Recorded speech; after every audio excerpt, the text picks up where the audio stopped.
Good day everyone, I am Nino Jasmar Mecha, an MS Fisheries student of Western Philippines University.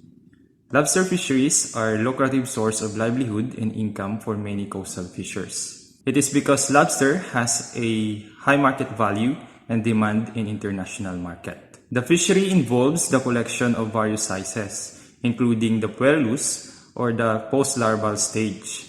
These puerlus are collected in coastal areas using various gears and methods and shipped in Vietnam and Indonesia for grow-out aquaculture until marketable size. In Palawan, there is a surge of lobster fry collection starting in 2019. To collect the puerlus, fishers employ different kinds of traps and setups. Some traps and setups used involve the coral rocks and mangrove poles. The absence of management intervention in lobster fry collection may affect the environment as some of the settlement traps and setups were left to clutter after the collection season.